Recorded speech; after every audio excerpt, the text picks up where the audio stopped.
Hi, it's Jamie, Progressive #1, #2 employee. Leave a message at the... Hey, Jamie, it's me, Jamie. This is your daily pep talk. I know it's been rough going ever since people found out about your a cappella group, Mad Harmony, but you will bounce back. I mean, you're the guy always helping people find coverage options with the Name Your Price tool. It should be you giving me the pep talk. Now get out there, hit that high note, and take Mad Harmony all the way to nationals this year! Sorry, it's pitchy. Progressive Casualty Insurance Company and Affiliates. Price and coverage match limited by state law. Ladies and gentlemen of the jury, the prosecution is not going to get that man today. No, because I'm going to get him.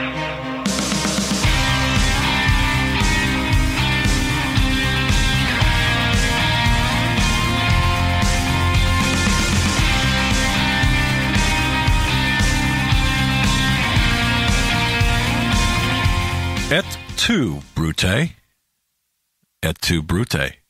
It's the Ides of March. That's right. It's March 15th, 2018, 44 BC. That was the year when Caesar bit the bullet, bit the big one. Julius Caesar, the Shakespearean tragedy that was Julius Shakespeare. And the reason I bring that up, I talked about that on my morning show just briefly, but that was the theme of my morning show. I find it very interesting. If you compare what's taking place, if you compare what happened to Julius Caesar, these senators, led by Cassius and Brutus, stabbing Julius Caesar some 23 times. Look at what's going on in politics. Folks, you're listening to the Hagmann Report on this, again, the Ides of March 15th of March 2018. Doug Hagmann, Joe Hagmann, something I like to call America's premier father-son investigative reporting team. Thanks for joining us. Thank you so much for your belief and your trust in us. Have a lot of information to go over and get into, folks. You're gonna love our show tonight. Of course, I know you do every night, right? But tonight, listen to this. Let me find hang on a second here. Don't adjust your TV sets because we're actually not on video. We're on audio only tonight. You see, some things are great. And the fact that we've got a technician, Eric the Tech, and you, the listener and viewer supporting us, we're able to do things, to make things happen behind the scenes. We just need an extra day for the video and some improvements coming. And 2018 is going to be such a great year because we are not just fighting the censorship, but we're also improving along the way. But tonight we're going to have Charlie Brandt at the top of the hour. I'm going to tell you, Charlie Brandt, he's the guy. He's the author of I Heard You Paint Houses. And no, we're not talking about a contractor, that kind of contractor anyway.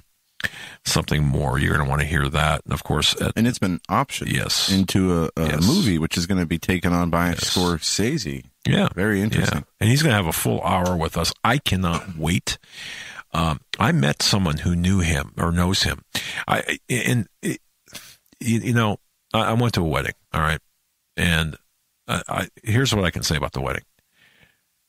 Everyone there was either with the FBI, the NSA, or the CIA, except for me and my wife and my daughter and Eric the Tech. Yeah, I know. It was, I can't get into it, but having said that, a lot of feds. What would you say, Eric? He could be CIA. We have an infiltrator. Et tu, Brute? No, but nonetheless. So in my conversation at the table where I was seated, I had a gentleman say, he was telling me a story, and ultimately he was talking about Charlie Brandt. And I said, you know what? I got something to tell you. And it was him and his wife. And we'll get into it in the top of the second hour. And then Keith Hansen coming on at the top of the third hour, followed by Dane Wigington. Boy, are you going to want to stay tuned for Dane. He's got some information that are just going to make your socks go up and down as usual, roll on their own. Couple of things here. And then Joe, welcome. Yeah, great to be here.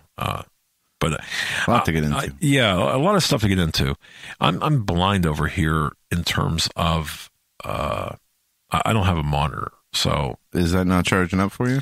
It is, but I just don't. I don't. It's not charged right now. So we're gonna have to do hand signals if that's all right.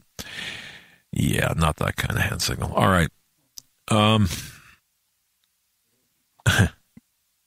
Yeah, the bridge collapsed in Miami. A brand new bridge. Well, there are a couple of things I want to get into. Here are my topics, Joe. And I know we had just a rushed time before showtime. The FBI Office of Professional Responsibility. I don't know how many people out there heard this. They're recommending that Jeff Sessions fires Andrew McCabe. Now, Andrew McCabe is due to get his retirement package on Sunday. All right. Now, I covered this on my morning show. Former deputy director of the FBI, who was involved in not only the Hillary Clinton email investigation, but also the controversy in the corruption of the FBI and the Mueller probe. Yeah. Much more to it. No, I covered this on my morning show, but here's what I don't know how many people out there heard this. I don't want to do a replay of what I said in my morning show, but the bottom line is this. There's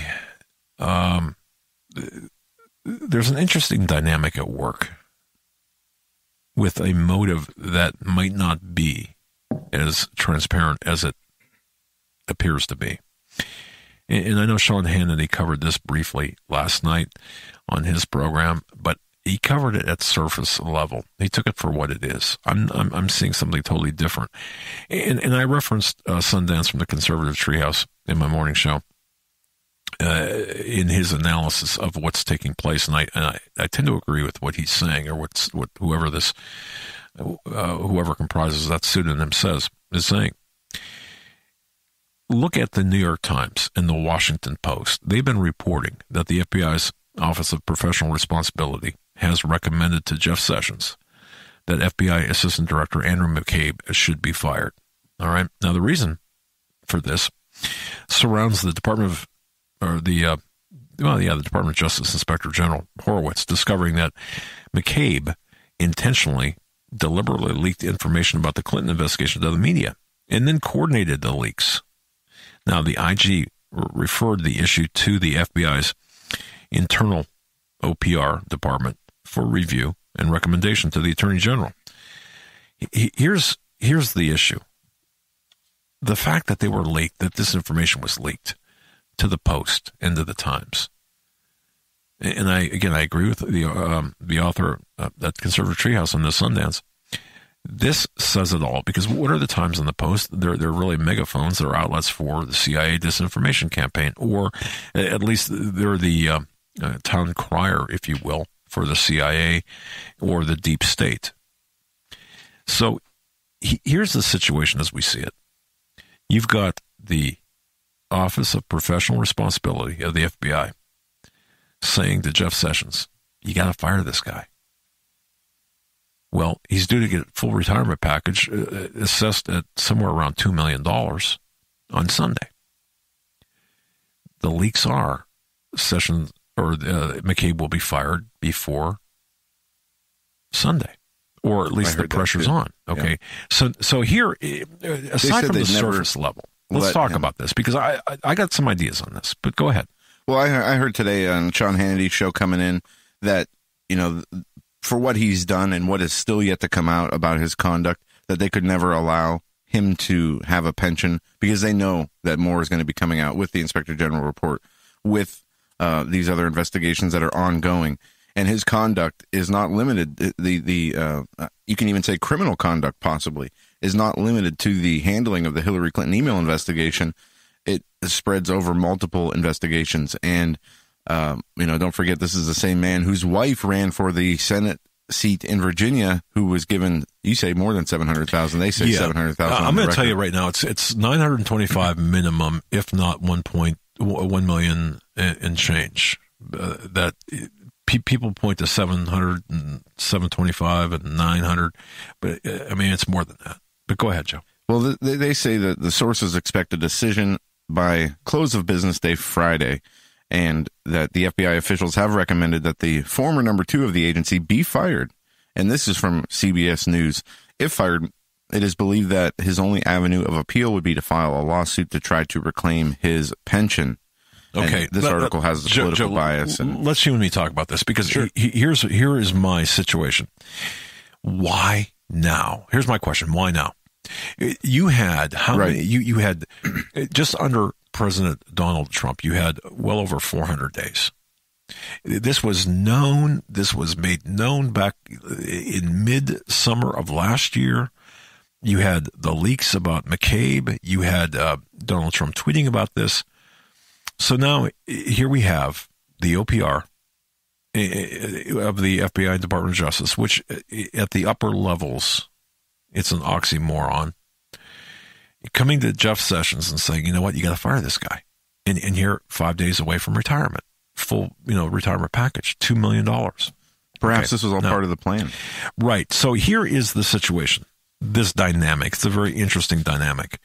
You've got Jeff Sessions, and I want to thank Linda with a Y. Linda, thank you so much for your email just 20 minutes before showtime, Eastern time here.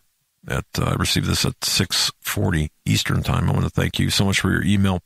And this was in reference to my morning show. But here's the thing. If Sessions fires McCabe for cause, McCabe could, and most likely would, lose his pension and benefits.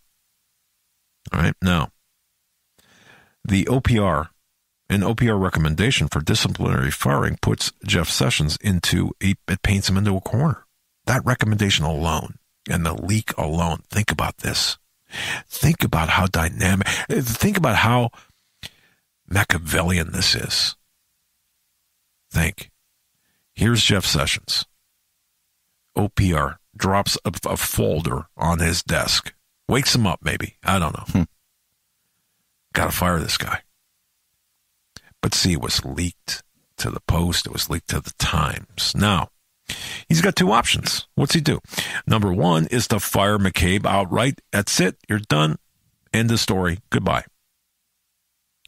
Option two is to set aside the Office of Professional Responsibility ruling and allow McCabe to retire. But Sessions has got to do one of those two things. My argument is, go ahead, let the guy retire. And I just heard this collective gasp all across the listening audience. Let him retire. Why you say that? Indict the guy. Indict him. So you're saying in place of an indictment that they're might be trying to skirt holding him accountable by saying, well, look, we took away his pension. See, yeah, you because Sessions is in a no-win position, and they put him there, and so is Donald Trump. He's in a no-win position. We don't want firings. We want to see people perp-walked. Indict him. Indict him for the specifically under the statute where he would lose his federal benefits. It can be done. So don't just take him away by firing him. Put him through the process of investigating him, indicting him, and then have the legal system dole out the financial and other ramifications. Yeah, don't play the deep state's game. Remember, we had talked about this before. We cannot play by the rules established by the deep state, by the shadow government. We'll never win. We can't play by the rules. Let the guy retire. Indict him. Espionage, or a similar statute that would cause him to lose his pension benefits, his retirement benefits. But for the love of everything holy, indict some people already, will you? Indict them. McCabe, Comey, Clinton, Holder, Lynch, Clinton, all three of them. Rice, Strzok, Page, anyone not cooperating or not turning state's evidence, indict them. So I wanted to mention this. You're going to be hearing this. And again, Sean Hannity spoke about this last night.